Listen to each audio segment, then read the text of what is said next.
What's good, everybody? It's your boy D Nice with I2G Radio, Las Vegas Raiders podcast. Back at it with our midterm grades for the Las Vegas Raiders.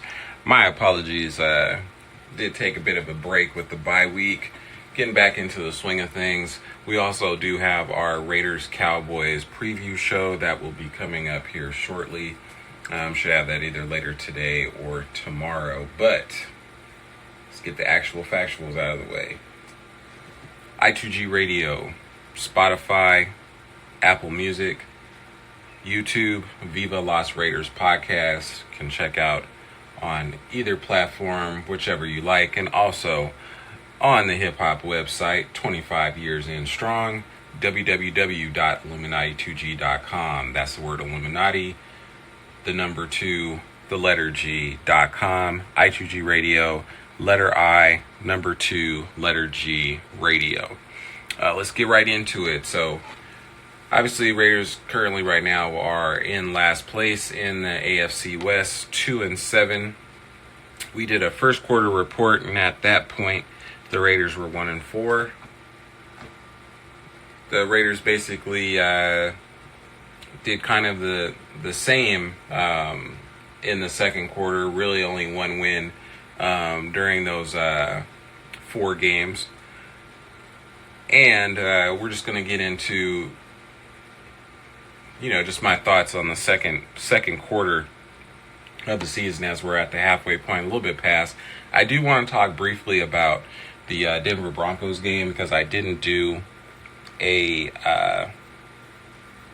post-game show. I've working different shifts, working graveyard, so really wasn't able to watch the game too much in depth, being it was a Thursday night game. But same struggles that have plagued the Raiders all season reared their ugly head again in Mile High. Offensive line unable to protect Geno Smith, 6 sacks on the game. Great scripted opening drive by Chip Kelly, only for it to stall out in the second half. Bad penalties. Just not able to execute, getting away from the run game. Just a all-around kind of a synopsis of the season. You kind of feel like you're seeing from game to game. Opportunities for the Raiders to, capitalize, play well, take advantage of the game. A 10-7 game, only 1 reception for Brock Bowers. Caillou Kelly did have two interceptions. I heard a lot of people saying, well, those are gimme interceptions. Well, you can't have it both ways. For a team that's not creating turnovers, to get 2 turnovers is big, regardless of how it happens, if a team fumbles or interceptions or whatever. If you can create turnovers, you've got to be able, though, to capitalize off those turnovers, and the Raiders were not able to do that. A lot of issues in the kicking game as well, reared their ugly head again with Daniel Carlson, but I'm going to get into all of that here with the mid-season report. For those of you that checked out the first quarter, we're going to go by position group, offense and defense. This won't be too long of a podcast today, but we're going to start first on the offensive side of the ball and also give grades. Obviously, starter Geno Smith, backup Kenny Pickett, third string currently Aiden O'Connell, although he has been a full participant all this week at practice, so that'd be interesting to see moving forward with how the season plays out, if he gets any playing time or, what the Raiders decide to do moving forward. This is another one I've got to give, I've got to give a failing grade, got to give an F to this group. I know a lot of it is not on the shoulders of Geno Smith, but a lot of it is on the shoulders of Geno Smith. Currently leads the league with 12 interceptions. Just really has had kind of just a disjointed season. 11 touchdowns, 12 interceptions. 31st in the league with a 34.7 QBR. At times, really in the second half of the season, kind of was regulated to just a short, intermediate passing game, especially with Brock Bowers being out. And that's why I said, and not all of Geno's struggles are pinned strictly on Geno, but a lot of them are just having problems in finding open receivers, constantly under duress, under pressure. At times, shows willingness to kind of get out of the pocket and run, but other times it seems very locked in on his first and second reads, which has led to early in the season the interceptions. And really that kind of was a knock on Geno Smith before he came to Las Vegas was, he needs to be better in the red zone and short intermediate passes. Again, I've been a 4-decade-long Raider fan, and really other than like 2016 and a couple Gruden teams, and minus, the Super Bowl teams, whatever, the Raiders have been historically bad in the red zone. I don't know what it is. It seems like once they get at the 20-yard line or past, they become almost allergic to scoring. It's sometimes very hard to watch, but there's still been red zone issues, red zone struggles on that side of the ball. Raiders have the Dallas Cowboys Monday Night Football. People have said, this defense is just as bad as the Raiders, the team itself is just as bad, but they've made a lot of free agent acquisitions. Again, we'll get further into that in the preview game, but just been a very disjointed season for Geno. Kenny Pickett's come in just a couple times to run a few snaps, due to injury or bad play. Can't really give him, much of a grade. And Aiden O'Connell's been, injured since preseason when he broke his wrist against the Seattle Seahawks. So, be interesting again to see if, the Raiders decide they want to trade Aiden O'Connell in the off season, or if they want to, hold on to Aiden as they, decide what they're going to do with the draft. And, draft is going to be a reoccurring theme in this assessment. So stay tuned and you'll definitely see why. Running back room.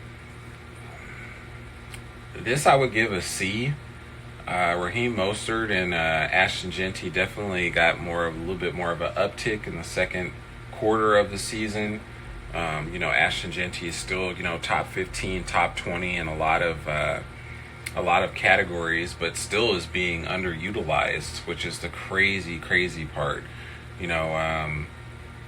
Really has, I think only has had like one game where he's had, over or at least 25 carries, but he's currently 11th with 143 carries, 17th in yards with 547 yards, and he's got 4 touchdowns. He also has 3 receiving touchdowns as well, but still being underutilized. Goes long stretches of the game where the Raiders are just not running the football, and with a weak offensive line and just the play calling sometimes head scratchers by Chip Kelly, it's really hard to understand and figure out what exactly is going on just offensively with this team. He had a really had a bad drop that led to an interception, which led to a Denver field goal in the game against the Broncos. But it's been tough, really 23 carries was pretty much his career long, and that was against the Tennessee Titans, 75 yards, and that was in a win. And we've kind of said that all season long, touches, receptions, it's got to be 20 or above for Ashton Genty to be effective. Raheem Mostert has definitely been a bright spot. in the kicking game and kick returns. Also spelling Genty here and there, but again, with so many issues on the offensive line and just the offensive play calling, it's been really, really tough for the Raiders to really get anything going offensively as far as the run game is concerned. It's not for a lack of talent. It's not for anything of that. It's just you have to be dedicated to running the football, and the Raiders just haven't been able to do that. Wide receiver position, I would give this room a D+. Really the only bright spot has been Trey Tucker all season long, and this is going to tie into the draft, and this is also going to tie into coaching in talking about this room as well. Trey Tucker, 34 receptions. He's top 50 wide receiver, has been all season. 455 yards, 4 touchdowns, 13.4 yards per catch average. He has really blossomed and become the Raiders' #1 wide receiver so far this season. Obviously, Jacoby Myers was traded from the trade deadline last week to the Jacksonville Jaguars, no longer on this team. But here's my real gripe all season. Pete Carroll has preached compete. A lot of these rookies I have to give an incomplete to because they're just not getting enough snaps where you can really evaluate what you have at any said or given position, especially wide receiver. Jack Besh had a rough penalty versus Denver, but the magnifying glass is much, much bigger on rookies when they don't play that much. And with rookies, you have to, of course, mistakes are going to happen, new mistakes. You're a rookie, you don't know better. But if you've had more of an uptick in snaps and more consistency in snaps, you can live with those mistakes. Dante Thornton has been almost non-existent the last 2-3 games. His snap count has gone way, way down. Now with the Jacoby Myers trade moving forward, I would just like to see, regardless, Raiders are not, unless by a miracle, go on a run of like 7-8 wins in a row of having a winning record, let alone making the playoffs. I want to see the rookies play. And again, this is going to be a recurring theme because these guys are not getting the playing time that they need and the snaps they need to develop. But moving forward, I would like to see Dante Thornton on the boundary, Tucker on the boundary, Jack Besh in the slot, or you can put Jack Besh on the boundary. You have a lot of interchangeable parts. They added Tyler Lockett. He had a pretty good game against the Jacksonville Jaguars and also a decent game against the Broncos. Kind of that veteran leadership, but it's still kind of a head scratcher as to why he was even brought in. Other than ex Seahawk and played with Pete Carroll. Again, this is going to be a reoccurring theme here with the team. They don't run a fullback, so we're pretty much getting into the offensive line. And offensive line has been atrocious this year. This is one of the worst offensive lines that I have seen the Raiders have pretty much since I've been a fan. Stone Forsythe has just kind of been a Band-Aid. It's been solid at times, but, tough task in replacing, Colton Miller, who's been injured now for a good chunk, a majority of the season. You also have, Jordan Meredith at center, kind of almost grossly undersized at center, scrappy, but kind of more in tune to be a guard.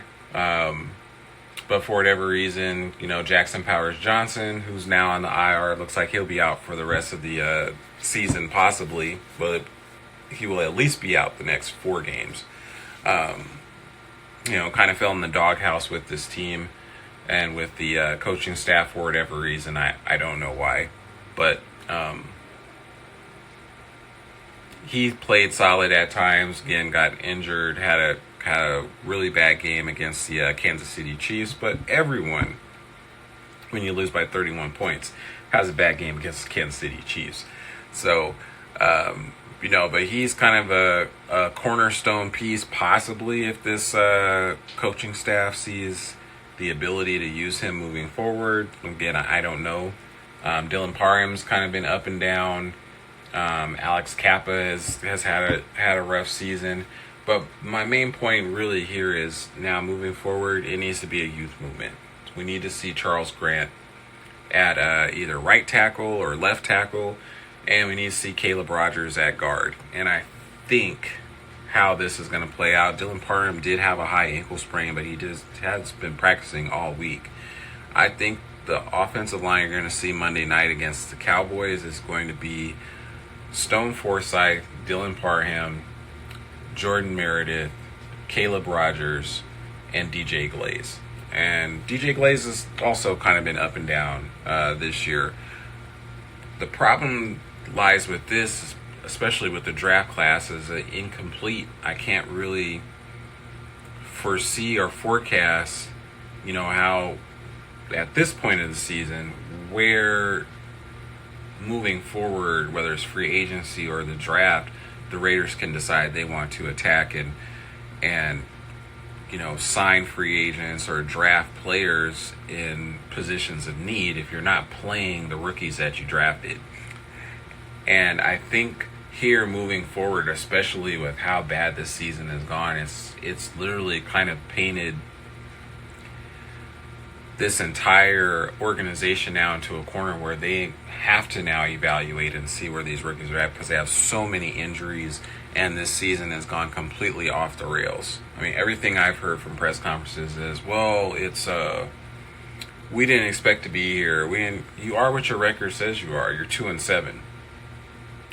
Over half of the season now is gone, and so are any hopes early in the season that were said of, we're here to compete, we're gonna go all in.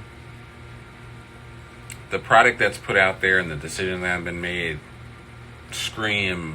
do not scream all in to me. But really the only kind of bright spot, and even still with that and injuries, is the tight end room. By the way, I give the offensive line an F. But tight end room, Brock Bowers, Michael Mayer, Ian Thomas, Carter Runyon. These guys have been, absolutely solid this year. But you've also had injuries. Michael Mayer had a really nasty concussion earlier in the year. But his play has been really a bright spot, and I would like to see the Raiders moving forward re-sign Michael Mayer when the time comes. He only has 18 receptions, 155 yards, does have a touchdown, but definitely kind of in the short intermediate passes, kind of been a security blanket for Geno Smith. Would like to see him moving forward, get more of an uptick, and I think he's going to be a big factor if the Raiders want to win this game on Monday against the Dallas Cowboys. Brock Bowers as well, had that PCL knee strain, missed the 3 or 4 games really during that second quarter of the season. 32 receptions, 383 yards, 3 touchdowns, had the big 127 yard 3 touchdown game against the Jacksonville Jaguars. Obviously stats matter and playing and everything. I still think he has that number 1 tight end in the NFL playmaking ability and potential. McKinnon's had a disjointed year with the injuries, but I would give this unit a B-, because when they're healthy, they are a top 10 unit in the NFL and are an integral part of the 12 and 13 personnel that the Raiders run. They've shown that in the small sample size. This was Luke Getsy special when he was offensive coordinator last year for the Raiders, but you never really got to see it matriculate and materialize as far as how this unit could be moving forward. All in all, I give the offense an F. It's been a rough year. Offense coordinator Chip Kelly, I give an F.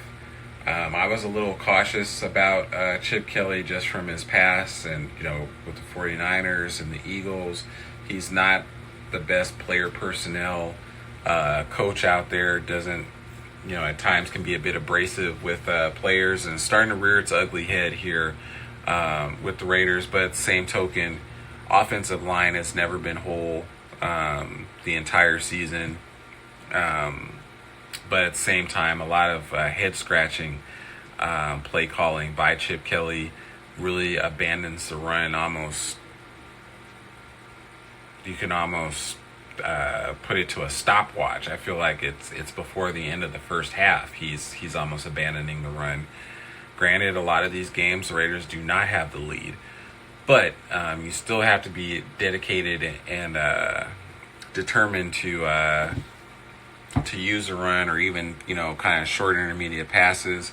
With a lot of the turnovers Geno has had with the interceptions, it's kind of regulated him to kind of more the short passing, but even then it's not being utilized enough to be effective. So all in all, offensive unit, again, I would give an F grade 2. Now, moving on to the defense. Again, same process here, and then we're going to kind of go coaching. I'm still going to give the coaching here per the offensive coordinator, defense coordinator. Still give grades, but an overall grade for the coaching as well. Defensive line. Jonah Lalulu, Adam Butler really haven't had a lot of production out of those guys. Jonah had a great start to the season. He was in the top 10 in sacks there for almost the first 4 or 5 weeks of the season, but it's kind of been quiet since then. 13 tackles, 4 sacks. At times has looked like he can be a dominant defensive tackle. Other times has completely disappeared. That's been one of the main issues for the Raiders. It's kind of been disjointed and really have had a hard time getting pressure on the quarterback. Collapsing the pocket. Quarterback's been able to scramble. Have plenty of time to find open receivers. But the defense, I will give them credit, did play a phenomenal game against the Denver Broncos. Had a rough game against the Jacksonville Jaguars and making and getting stops.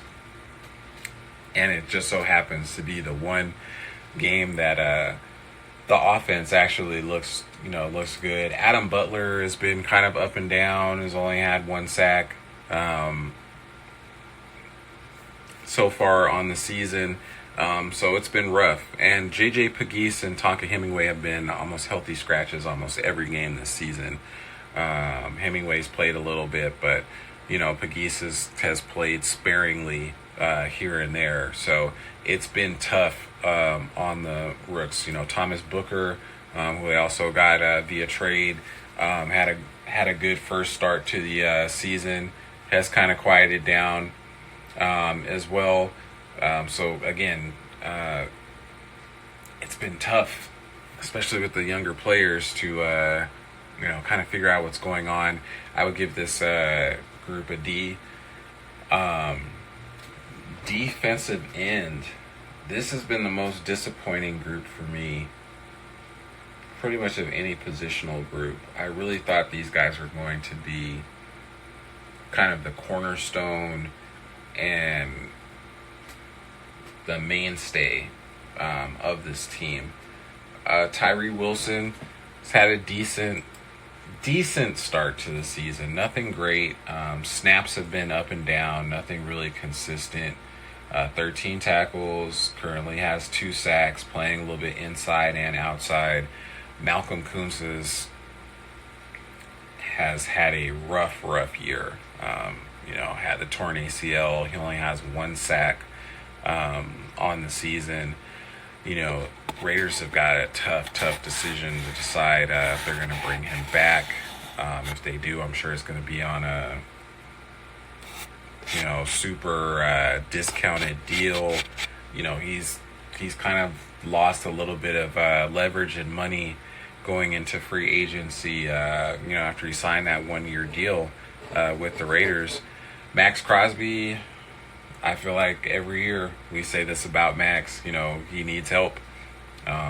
He's had a decent year, but even with Max, probably for Max's standards, this probably hasn't been the greatest season that he's had. 23 solo tackles. He's up to 5 sacks, forced fumble, and interception.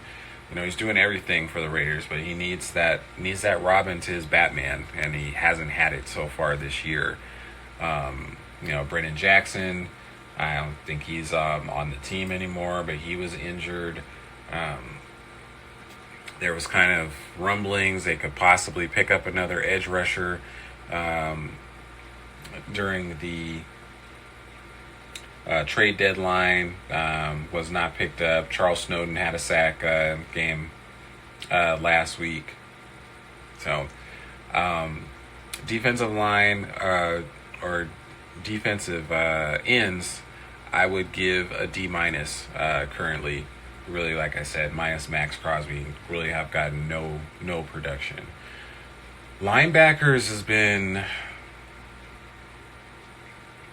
a roller coaster, up and down, and currently it's been more down than it's been up. The main reoccurring theme, especially in the second quarter of this season, has been tackling. Tackling has been terrible, and it's been terrible especially in the linebacker room. A lot of missed tackles.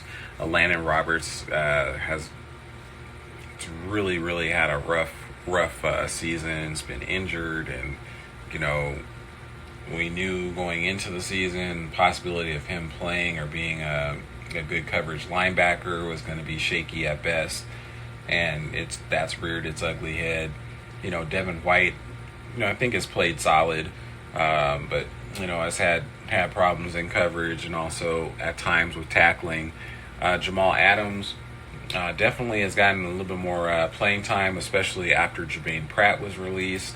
Really moving forward, I wouldn't mind seeing Adams and Devin White on this roster next season, especially if they decide to go another year and it's not one and done for Pete Carroll.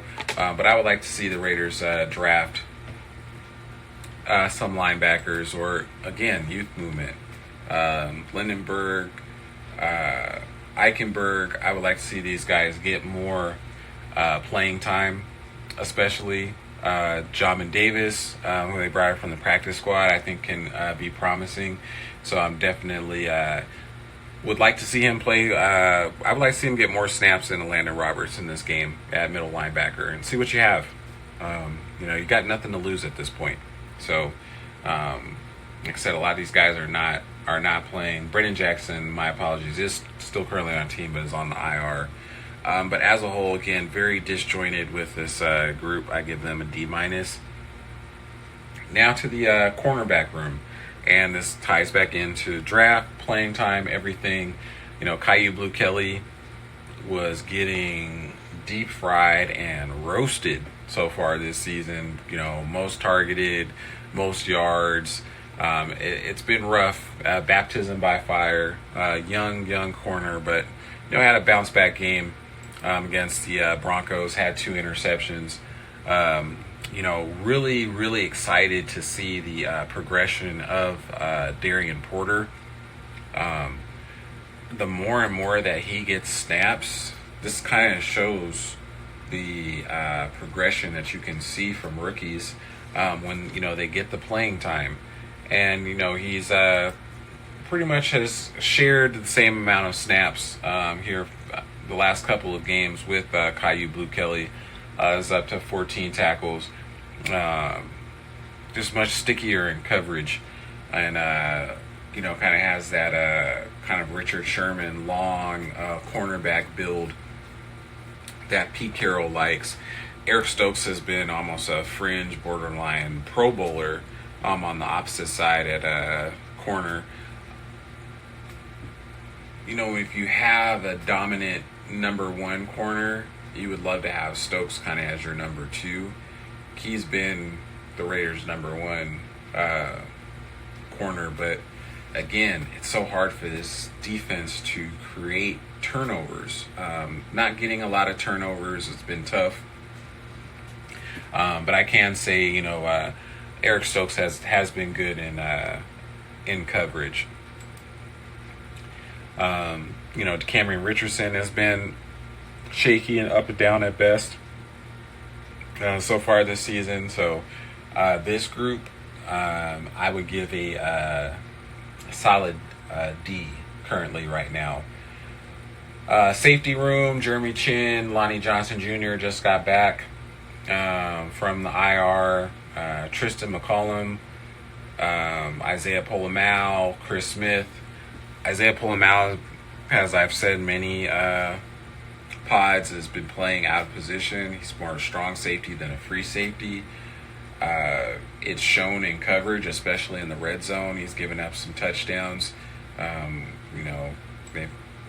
Offenses kind of put him in a blender out there. But now with Lonnie Johnson back, you can kind of shift and put Isaiah Polamau more in strong safety or big nickel corner.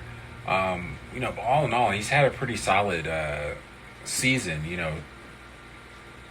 3 pass defense, 2 interceptions, 32 tackles. This guy is a difference maker.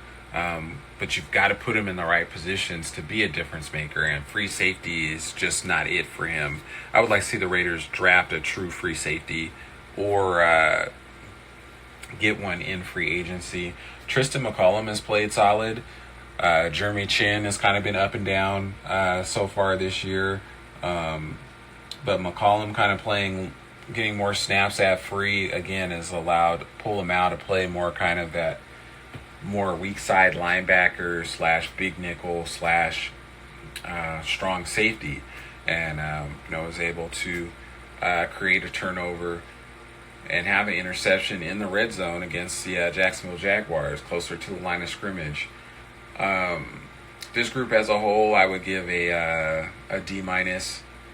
Darnay Holmes as well, kind of nickel, but Greedy Vance, the UDFA, got the start.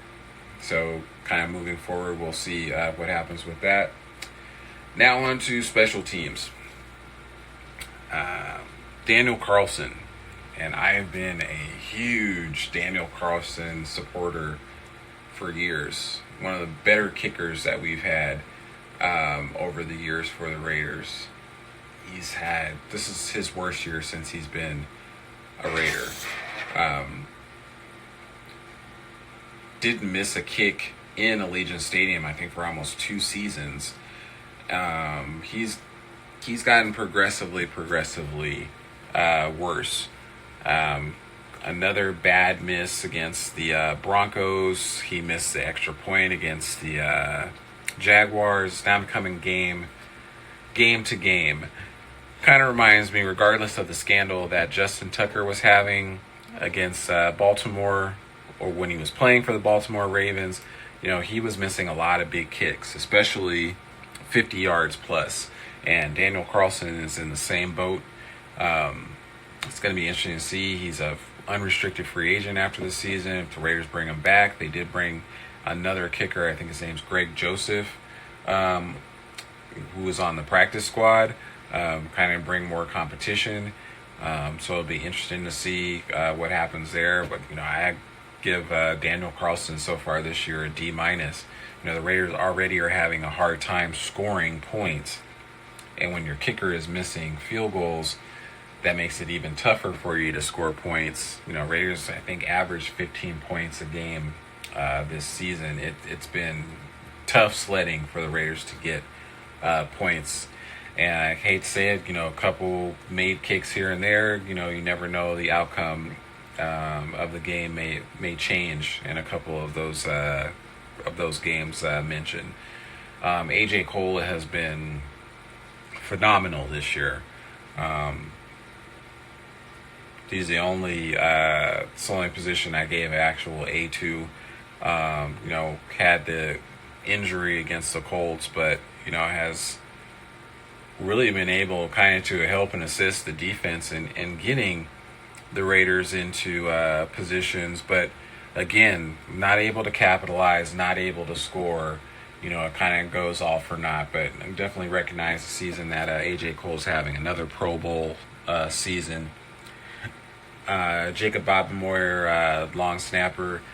I put this more on kind of special teams coach Tom McMahon, who was fired 2 weeks ago. A lot of assignments, block kicks, big time punt returns. Raiders have been historically a really good special teams unit. This year has been one of the worst that I've seen on record from the Raiders. It feels like every game there's a big punt or kickoff return, puts the opposing team in good field position to score, and especially with the kickoff rules and everything of that nature. It's been tough. Bad penalties. It's just been rough for the special teams. So it'll be interesting to see now moving forward with the new special teams coach if any of that improves in the second half of the season. But I give that team as a whole, I give it an F. Finally, coaches. Pete Carroll for the defense. Well, Patrick Graham, I have to give him a D.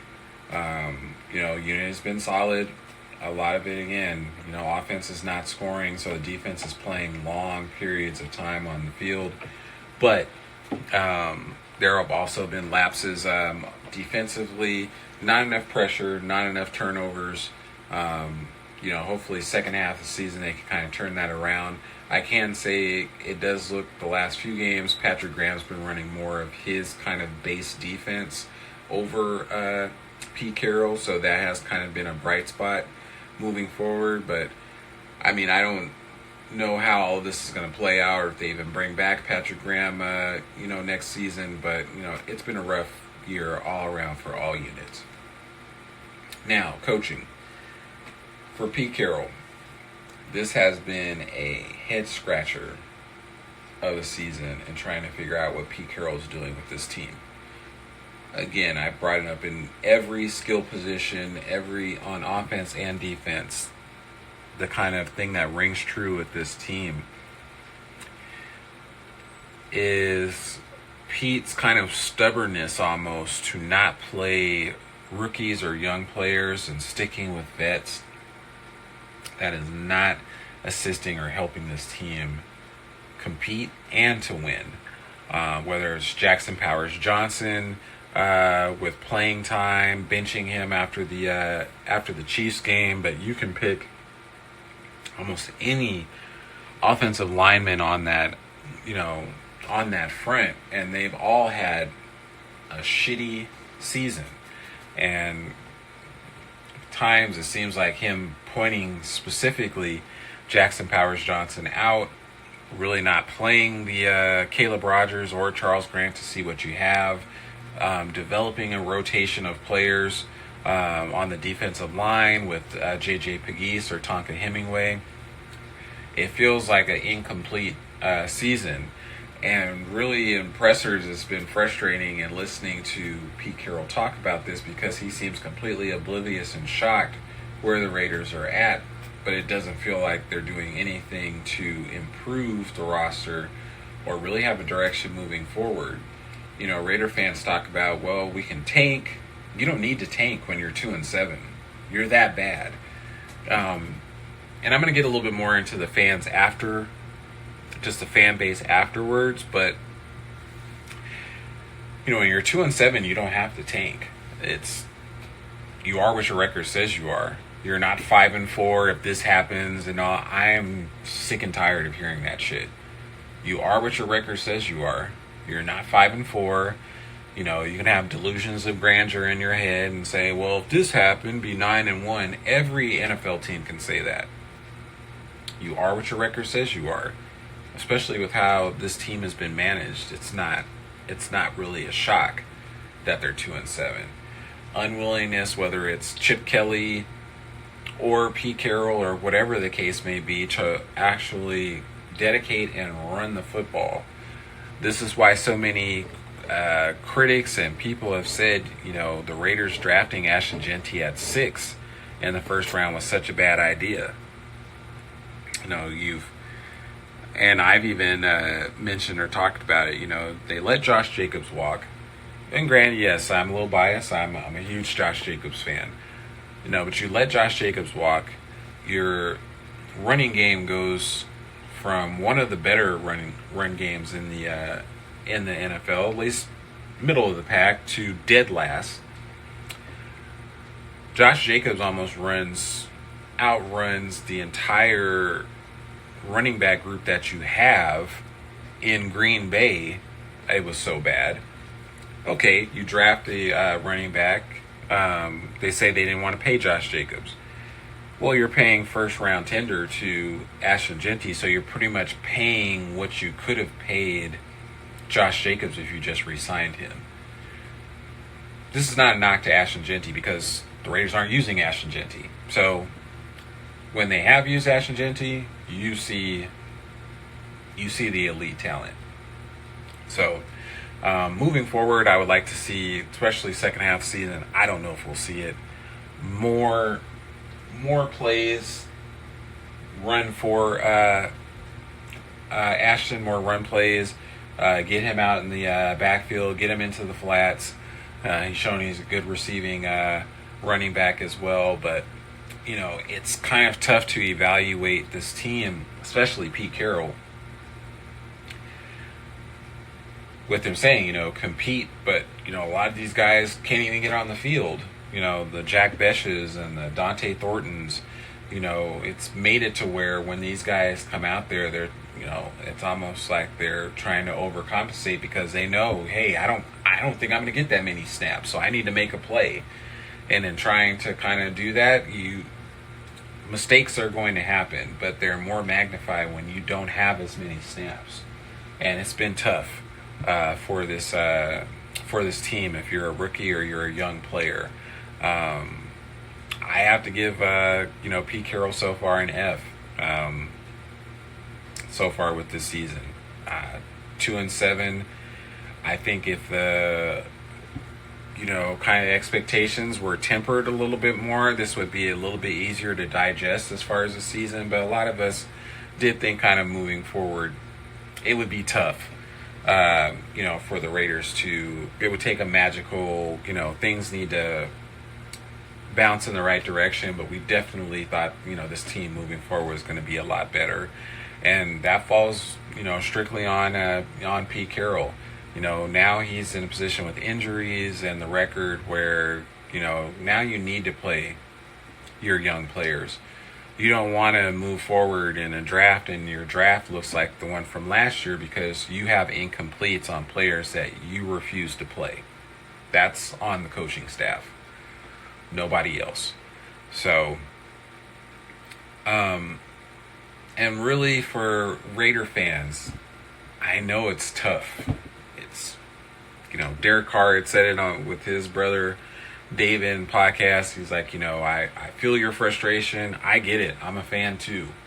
But also at the same token, we have to get out of this routine of, 3 games in, 5 games in, just firing coaches after a year or a half a year. This was all stuff Al Davis did. It was notorious for over the years. But this team literally has 4 seasons of draft picks with basically 4 different regimes. And at some point, unless you're just going to tear it all down, a coach is going to have to figure out how those pieces fit. We thought Pete Carroll was going to do that. He's gone with his guys. So that's a no. But moving forward, if this is going to be a 2-3 year project with Pete Carroll, regardless with the losses or whatever, then we have to be patient.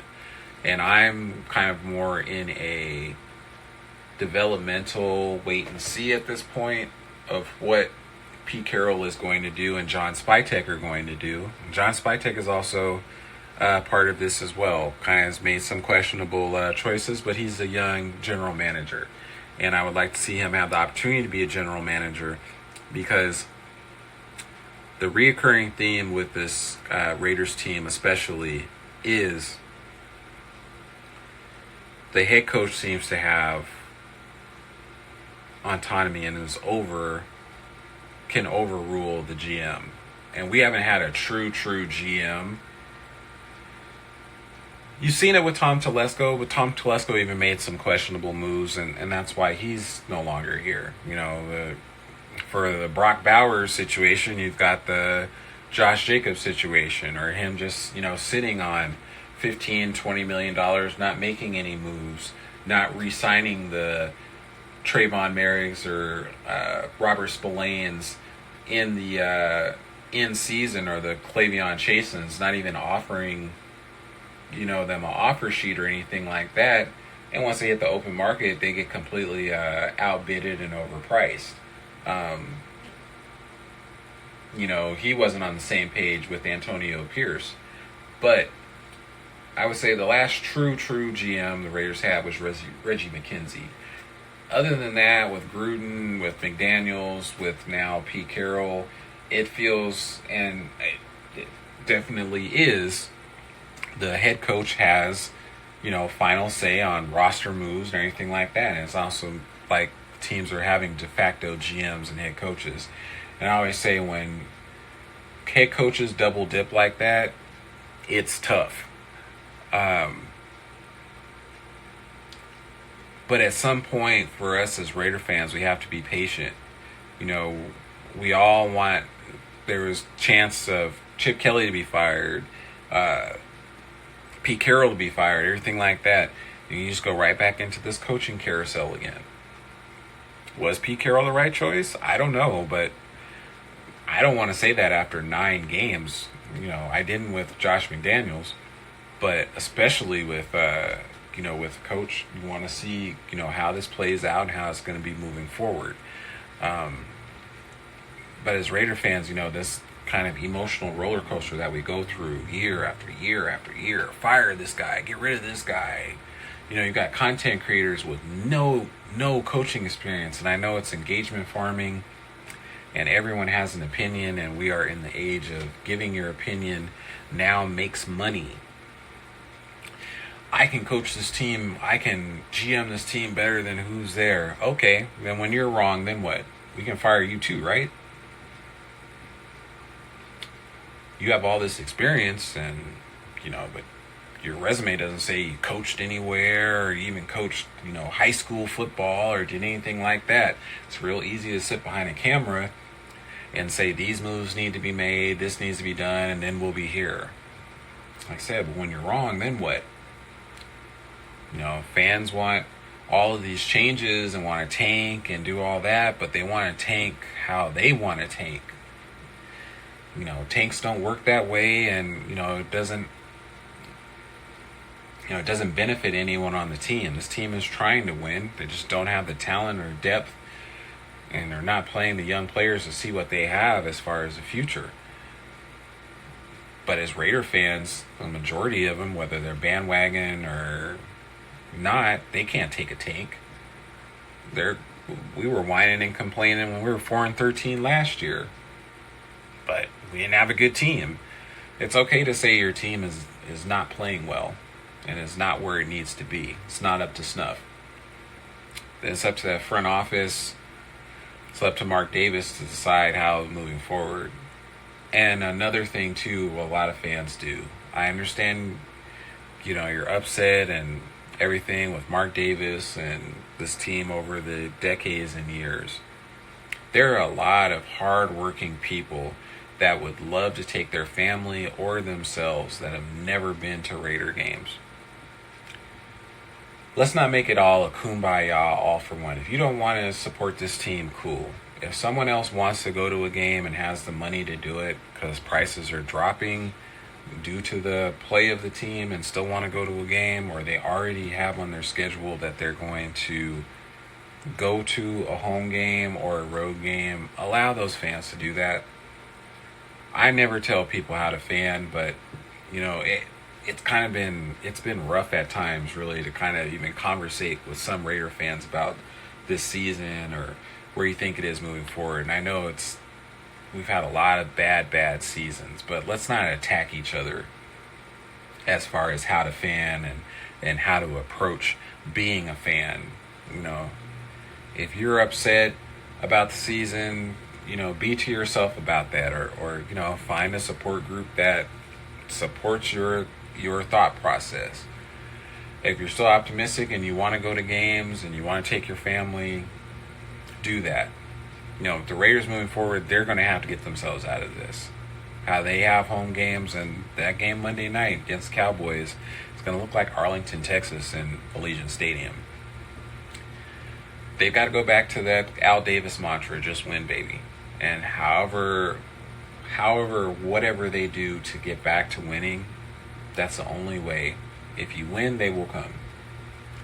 And unfortunately, that might sound like a kind of bandwagon thought process or whatever. Well, of course, everyone wants to be around a winner. Well, with this team in Las Vegas, this is where they're at. And they've almost got to rehabilitate this fan base into believing that there is a possibility that this team can be better and will win again. A lot of fans have felt that they've been sold a bill of goods because Pete Carroll made it sound like this team was ready to win and was ready to go, was off and running. And that Patriots game was kind of borderline fool's gold. A lot of injuries. It's the same thing with this team year after year. Injuries. That's part of the game. This is football. It's not playing chess, where very minimal chance, if any, to get injured. This is football.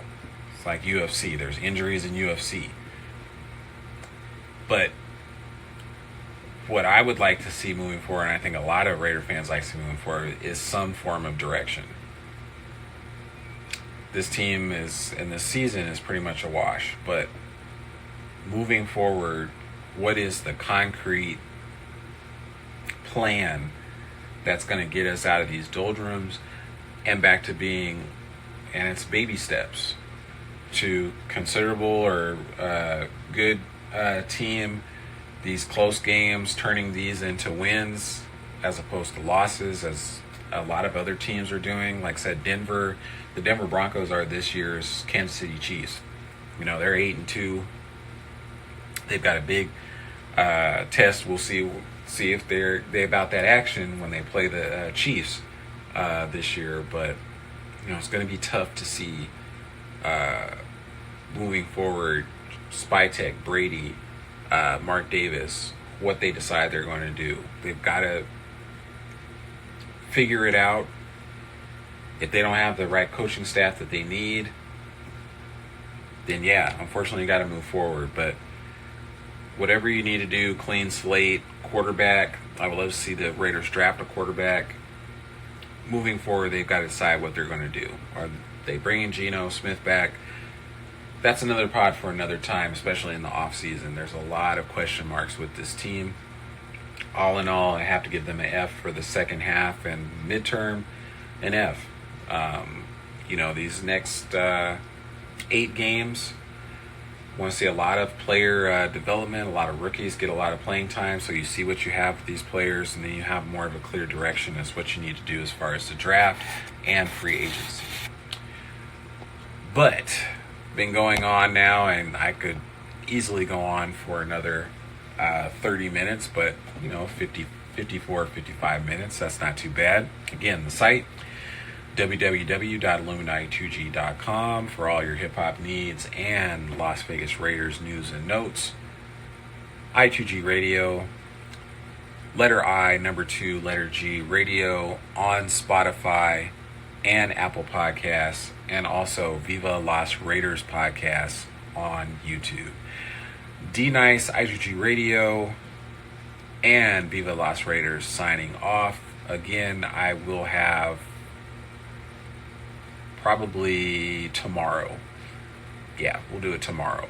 Raiders Cowboys preview show.